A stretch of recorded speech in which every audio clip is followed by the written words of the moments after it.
Na Rádio Bandeirantes, eleições 2022. 9h04 aqui na Rádio Bandeirantes. Nós seguimos aqui na nossa série de entrevistas com os candidatos ao governo do estado de São Paulo. E hoje no nosso estúdio quem está conosco é o candidato do Partido Novo, Vinícius Poit. Candidato, bem-vindo. Muito obrigada por estar aqui conosco.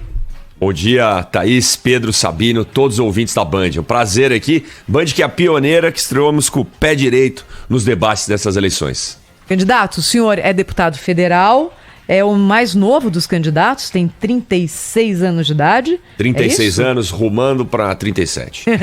Tem uma vida na iniciativa privada e é filiado ao Partido Novo, que é um partido ali entre todos eles que se colocam de uma forma mais marcadamente ideológica, aquele mais liberal, não é?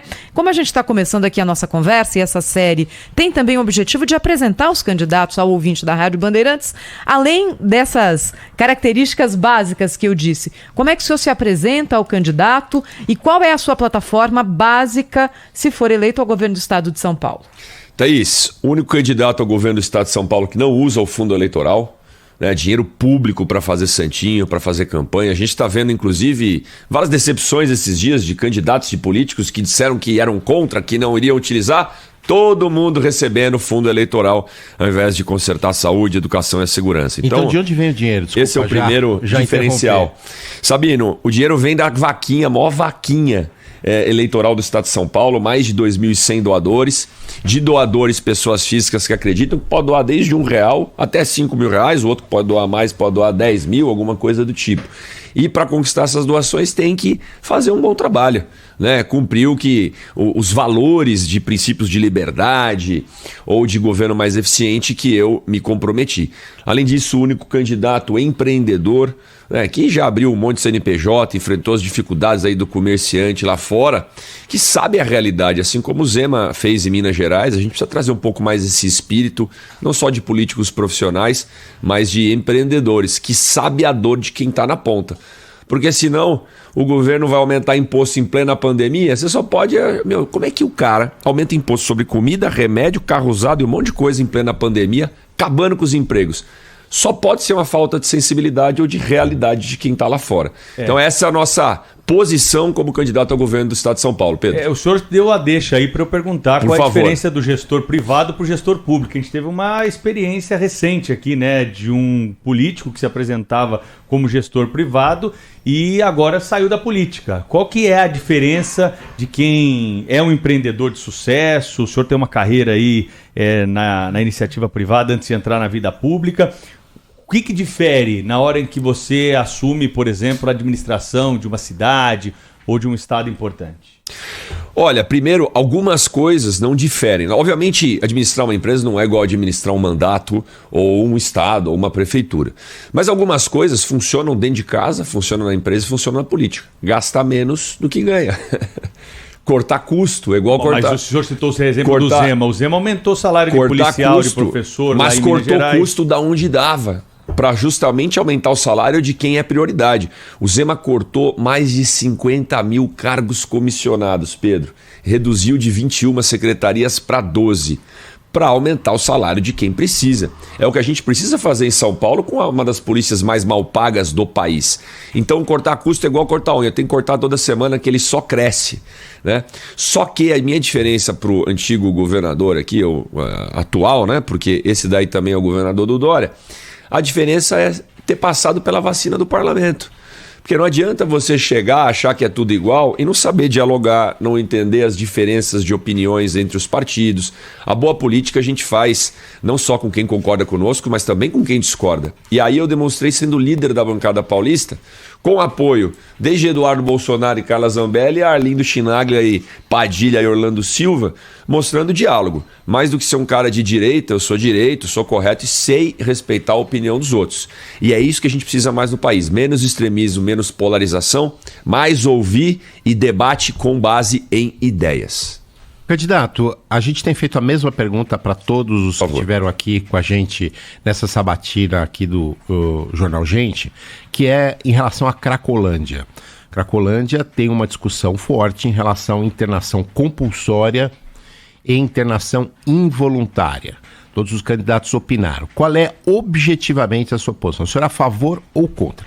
A favor a internação involuntária ou compulsória, né? Involuntária quando o médico, com base na ciência, laudo psiquiátrico, atesta que precisa, a compulsória com apoio da justiça, mas eu acredito que o médico tem que estar envolvido nisso, né? Ali é uma questão de saúde, a Cracolândia, se fosse elencar um maior problema.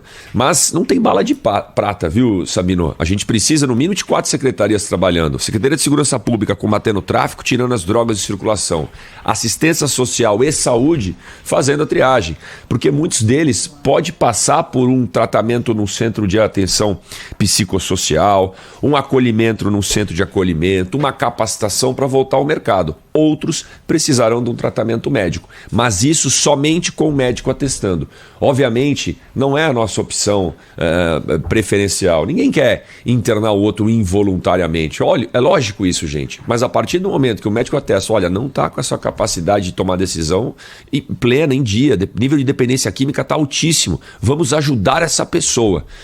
Sempre lembrando da porta de saída.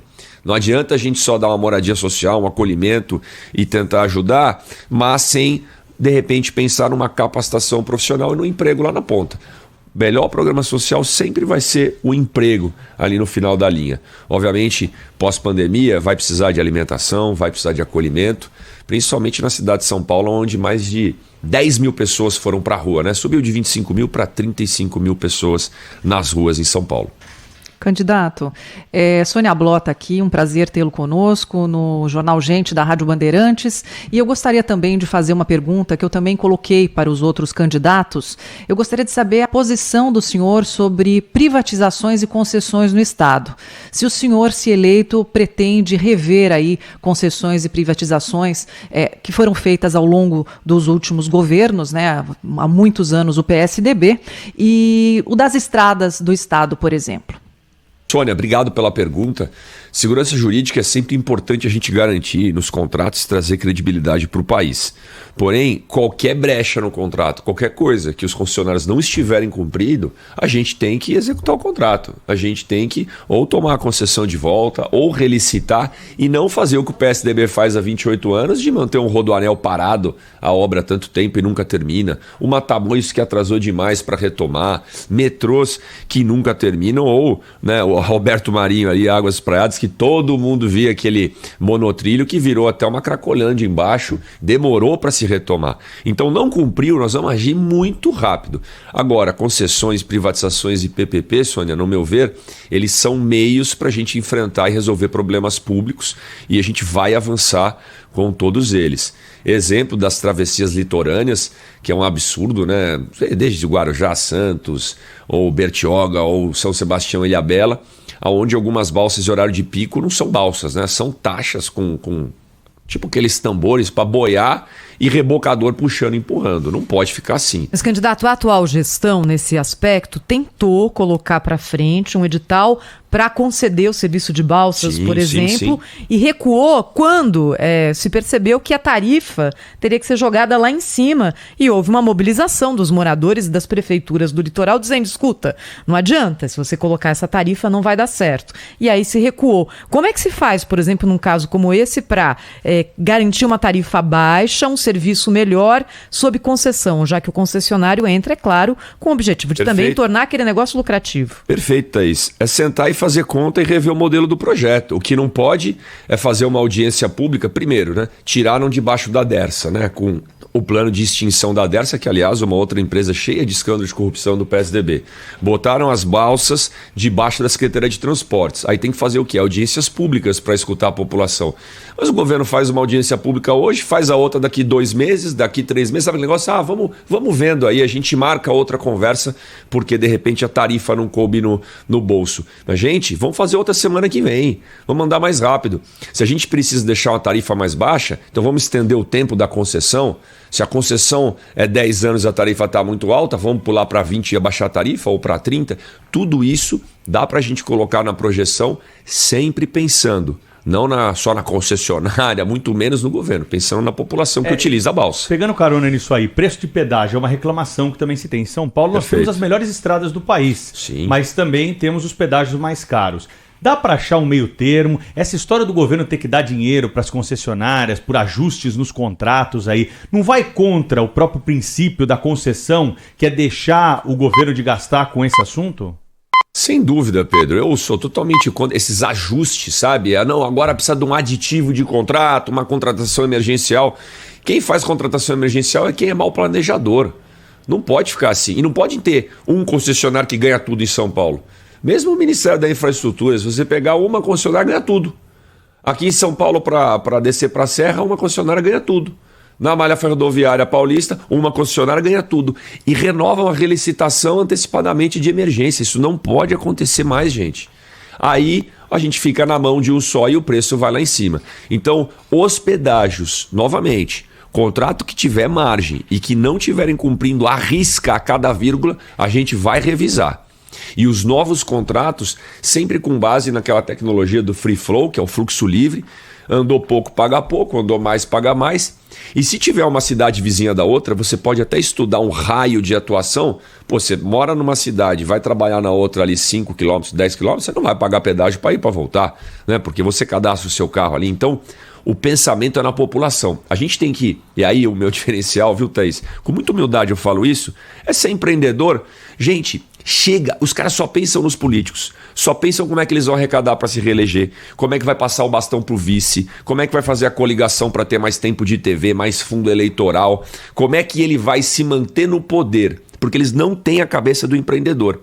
Gente, como é que um cara vai pensar num pedágio menor, vai pensar na balsa pro cidadão, vai pensar na melhoria de baixar impostos, se eles me perguntam o seguinte, quando eu falo que eu não vou ser mais deputado federal e vou ser candidato ao governo: Poit, se você perder a eleição, você vai ficar sem o mandato, Poit. O que você vai fazer da vida sem um mandato? Tenha certa paciência, você que está no trânsito aí trabalhando, escutando a Band, sabe que tem muita coisa além do mandato, só que eles não enxergam, eles não sabem o que é viver sem o mandato. Nós vamos acabar com essa hegemonia no estado de São Paulo.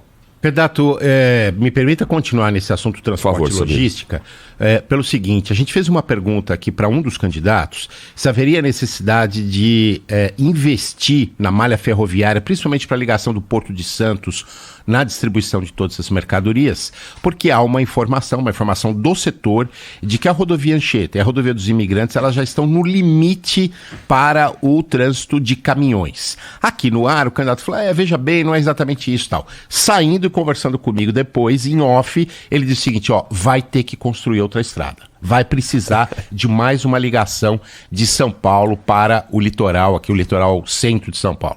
O senhor prevê isso? Prevê essa construção de uma nova ligação? Com certeza, já tem até planejamento e projeto para isso. Uma nova estrada, inclusive de uma estrada com um túnel embaixo que pode passar a estrada em cima e o túnel com trem. Trem de carga, trem de passageiro. Esse projeto está pronto. O problema é que este governo queria dar logo para a Ecovias de uma vez. Pelo amor de Deus, gente. Vamos botar mais concorrência. Eu vi esse projeto na mão e eu sei reconhecer também quando tem gente que faz um bom trabalho na mão do João Otaviano, secretário, então responsável na época, 1 ano, 2 anos atrás, quando eu vi esse projeto aqui no estado de São Paulo. E outra coisa, gente, aqui não tem conversa no ar uma, conversa fora do ar outra, sabe? A gente tem que ser super transparente e enfrentar os temas. Precisa.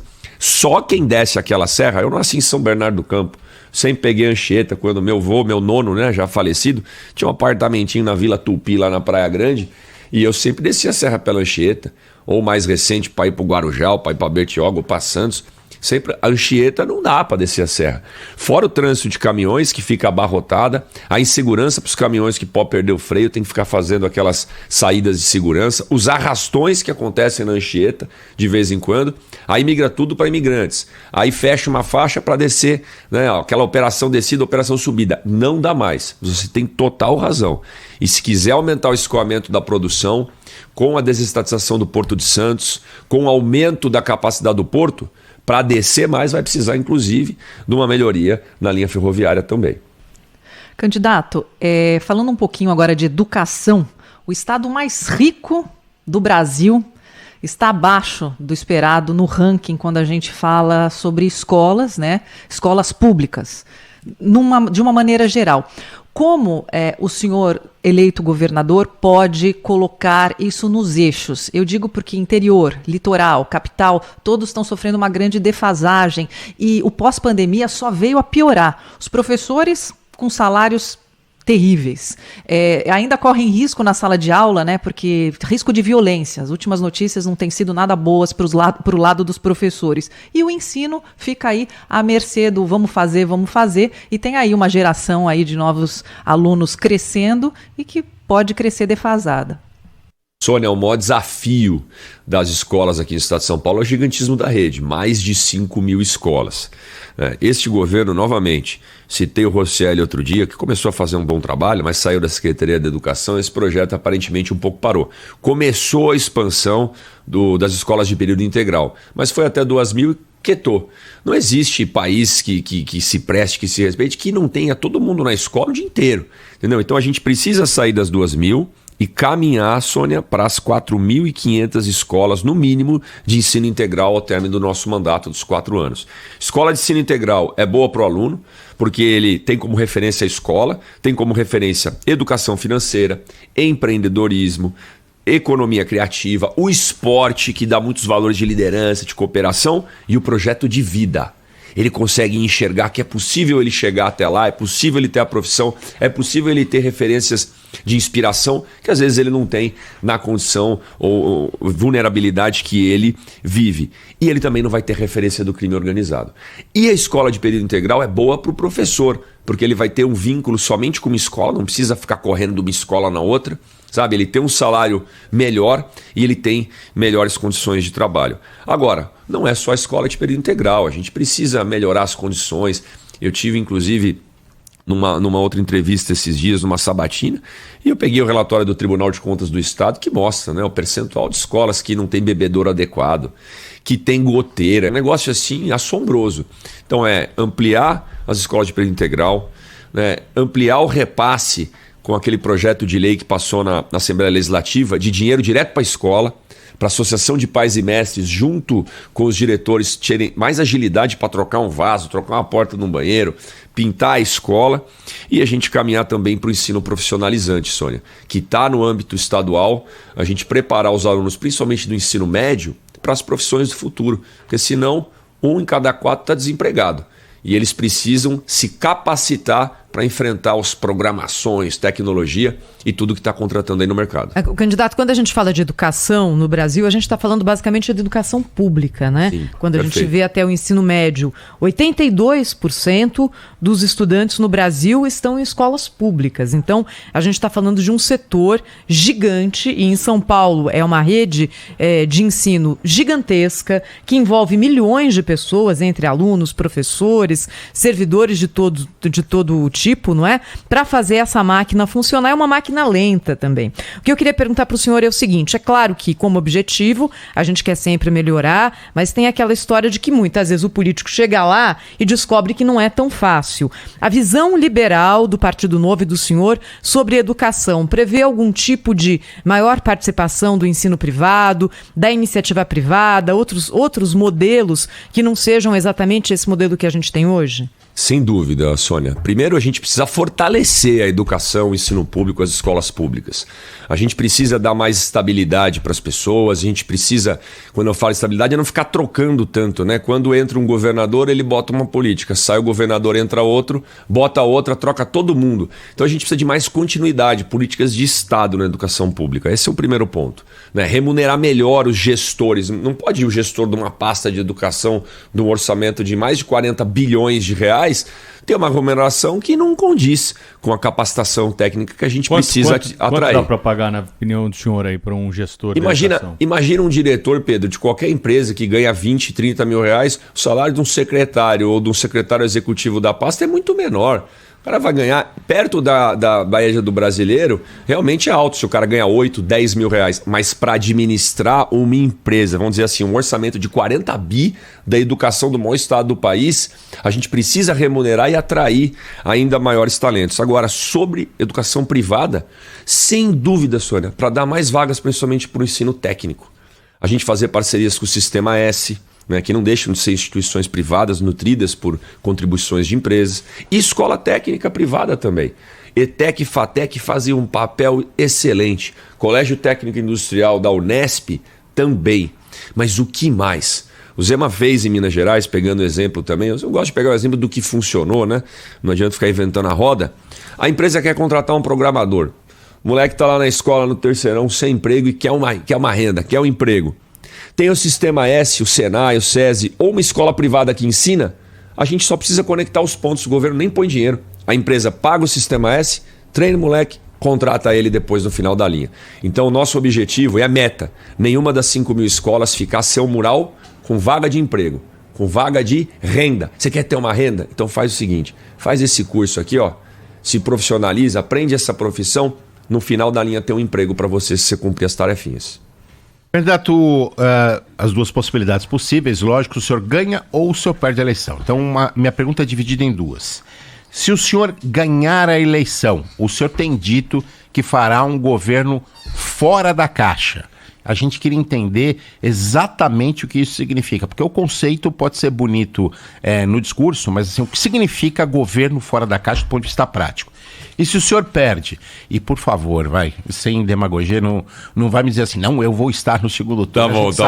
A gente sabe que a possibilidade é pequena. O senhor perde, o senhor apoia quem no segundo turno, por favor? Obrigado, Sabino. Primeiro fazer uma correção, porque eu falo com o Pedro, com o Sabino, com a Sônia, e eu acabei chamando a Thaís de Sônia aqui, mas Thaís... É uma honra para mim, candidato. É uma honra, né? Tá bom. Sabino, você tem razão, a gente encara com realidade, com otimismo, mas com realidade a eleição, né? Hoje, dependendo da pesquisa, eu tô com 2%, 3% em quarto lugar, mas avançando e acreditando que é possível com base no que o Zema realizou. Com os debates que virão, né, a Band estreou, mas virão os outros debates em setembro, a gente tende a crescer, porque as pessoas não votam, também não falam, porque não conhecem. Com muita humildade, as pesquisas mostram que a nossa rejeição é menor que os demais. Então, à medida que a gente for conhecido, a gente vai crescer. Obviamente, se não estivermos no segundo turno, a gente vai avaliar quem vai estar. Quem é que apoia redução de secretarias, quem é que apoia os projetos de concessões, quem é que apoia uma reforma ali tributária para a gente reduzir a carga, para tornar o Estado de São Paulo um estado melhor para se empreender e trabalhar, quem é que apoia ensino profissionalizante para a molecada. E nós vamos apoiar quem tiver ideias parecidas com as nossas. Obviamente, se também não tiver ninguém com ideia parecida, fica difícil de fazer alguma coisa. Mas vai ser pautado em ideias, tá, Sabino? Vamos lutar até o fim para estarmos no segundo turno e ganharmos as eleições. Caso isso não acontecer, é óbvio que isso aqui é um projeto de médio e longo prazo. E um governo fora da caixa, inclusive, né, usando essa expressão, um governo fora da caixa do Palácio dos Bandeirantes. Né, a estrutura administrativa do Palácio, já vem falando isso há bastante tempo. Vai estar no centro de São Paulo, junto com as outras secretarias. Você vai mudar a sede do governo? Com certeza. Secretaria de Segurança, Secretaria de Educação lá no Caetano de Campos, já está tudo ali no centro. Por que que o governador tem o luxo e o privilégio de sair do Morumbi, de helicóptero, da polícia militar, que era para estar fazendo outra coisa, e pousar na prefeitura para ter reunião com o prefeito? É só ele que faz isso. População pega trânsito, população pega ônibus. Faz o quê? Pode virar algo que remete à tradição de São Paulo, um museu, que conte a história, que faça evento cultural, Pedro, sabe? Que seja melhor aproveitado pela população. Lembrança do governo fora da caixa, a prioridade é a pessoa, não o político, não o prefeito, não o deputado. O Palácio Campos Elíseos está dando sopa lá no centro. Pode ser, tá? Tem, e o Caetano de Campos também até parece assim, se a gente consegue reajeitar, por exemplo, a Secretaria de Educação ali, o que não falta é prédio vago, né? Porque a ineficiência da prefeitura e do governo é muito grande.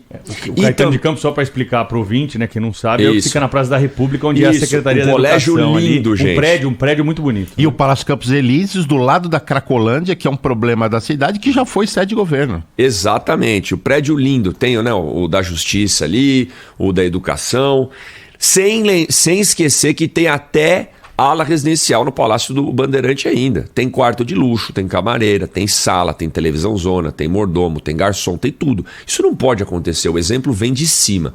Então isso é pensar fora da caixa, é reduzir o número de secretarias de 26 que a gente tem hoje para 16. Vai aglutinando quem pode fazer, a exemplo do que a gente já viu tanto o Zema, agora lembrando também do Adriano, prefeito nosso de Joinville, que é a maior cidade de Santa Catarina. Sônia Blota vai ter mais uma pergunta. Antes da Sônia, enquanto ela se prepara, candidato, eu queria perguntar para o senhor, já que o senhor fala muito de privatização, concessão, né? A segurança pública é um tema sensível. E quando a gente fala da iniciativa privada assumir funções ou administração da segurança pública, é mais sensível ainda. Dá para privatizar presídio, por exemplo? O senhor vê a possibilidade de acordos com a iniciativa privada nesse campo da segurança pública? Com certeza. Isso a gente já tem exemplos pelo mundo que deram certo. Obviamente, alguns vão falar, mas aquele não deu certo. Tá bom, mas vamos ver o que deu e aprender com o que não deu. Lógico que a administração penitenciária, né, a segurança, isso daí dentro de um presídio ainda fica perto do Estado. O que privatiza é alimentação, é serviço de limpeza, é o serviço, até um termo meio esquisito a gente falar, né, serviço de hospedagem, né, serviço de hotelaria, pelo amor de Deus, né?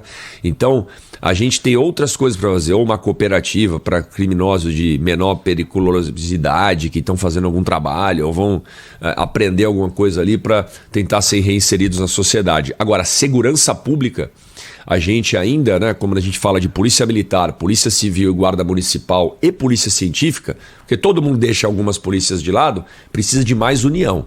Menos separação das polícias, mais integração de sistemas para enfrentar o crime organizado com mais força. Agora, candidato, essa questão dos presídios é importante porque, olha, outros governadores eleitos já tomaram posse com isso na plataforma. Sim. Isso nunca foi para frente. Houve ali uma experiência no Paraná, não é? Acho que ainda existe, mas enfim, de forma generalizada, em Minas também. Mas de forma generalizada, não. Por que não vai para frente? Mesmo quando o eleito tem isso ali na sua plataforma, pelo menos na sua intenção. É isso, o governador não gosta, né? Não o governador, mas os políticos atuais não gostam de enfrentar a impopularidade, porque eles estão sempre pensando em se manter no poder e em se reeleger. Eu não, eu estou com coragem de enfrentar isso. Eu, particularmente, minha opinião pessoal, respeito até colegas de partido que vão para isso, eu sou contra a reeleição, então eu vou tomar todas as decisões que precisarem ser tomadas. E caminhar para alguma privatização de algum serviço nas penitenciárias pode gerar algum desconforto, vai gerar algum protesto, alguma coisa, inclusive por parte do crime organizado. Então o governador tem que ter coragem para avançar, porque isso pode gerar impopularidade para ele. Só que um governador que só está preocupando em ser popular, né, acaba se tornando um populista. E a gente sabe que populista de direita ou de esquerda ou de qualquer espectro político não faz bem para o país. Obviamente, nós não vamos chegar assim, vamos privatizar todo o serviço de todos os penitenciários do Estado de São Paulo. Não. Vamos entender por onde dá para começar, assim como Minas Gerais tem o de Ribeirão das Neves. Vamos entender se a gente começa um, né, de semiaberto, ou vamos entender se a gente começa um de criminosos de menor periculosidade. Vamos ver como é que funcionam as fundações casas que recuperam os jovens menores infratores. Então a gente vai comendo pelas beiradas, né? Porque senão o embate vai ser maior e a gente não vai ter nenhum resultado. Candidato, para finalizar aqui da minha parte, gostaria de saber as propostas do senhor para a saúde, para a gente encerrar aqui o nosso bate-papo. Perfeito, né? Esse governo atual, inclusive, tem a cara de pau de levantar, né, 500 mil pessoas em fila de cirurgia eletiva, dizer que vai fazer o mutirão e não faz praticamente nada. Levanta o custo, 350 milhões de reais para zerar essas filas de 500 mil pessoas esperando cirurgia, e eles não resolvem. Prefere usar dinheiro para fazer fundão, dinheiro de poderia matar, quer dizer, estão matando as pessoas, né? Mas dinheiro que poderia zerar as filas, eles usam para imprimir santinho. Então, primeira coisa, zerar a fila de cirurgia, abrindo as AMEs e as estruturas estaduais de saúde durante o final de semana e contratando capacidade ociosa em hospital privado. Segunda coisa, Sônia, organizar a fila. Hoje a gente tem a fila do CROSS, que é o sistema do estado de São Paulo, para ver onde tem vaga. A gente tem a fila dos ambulatórios municipais de cada cidade, que não conversa com o CROSS, não está integrado. E tem a fila do político corrupto, que manda emenda, manda recurso, e depois pede para ele furar a fila para os seus compincha, né, seus comparsas ou cabos eleitorais. Político corrupto, a gente vai para cima para ser penalizado, ser punido e, se possível, cadeia. Agora, as filas a gente vai integrar. Tem a Prodesp do Estado para botar tecnologia e não deixar mais gargalar o serviço de saúde público. Recursos enviados com critérios técnicos e não políticos, para não acontecer igual Bauru, que ficou com o hospital fechado tanto tempo, porque a prefeita entrou num embate com o governador, já que ela apoiava o presidente da República e gente morreu na fila por falta de recurso. Como deputado federal líder da bancada, eu sempre mandei recursos com critério técnico, inovei nesse sentido. E para concluir, a atenção primária. Agentes comunitários da saúde, médicos da família, para trabalhar na prevenção e promoção. Nós vamos levar tecnologia, levar melhor priorização do serviço dessas pessoas, porque todo governo gosta de investir só na remediação, só no band-aid, só em construir, superfaturar a obra. Prevenir parece que não dá voto, mas prevenir salva vidas. E prevenir é melhor que remediar. E nós vamos dar um foco para a atenção primária na saúde de São Paulo. Olha, eu agradeço ao candidato Vinícius Poit, candidato do Partido Novo ao governo do estado de São Paulo, aqui hoje no estúdio da Rádio Bandeirantes. Obrigada, candidato. Até uma próxima, hein? Muito obrigado, Thaís, Sônia, Pedro, Sabine e todos os ouvintes da Band. Obrigada. Rede Bandeirantes de Rádio.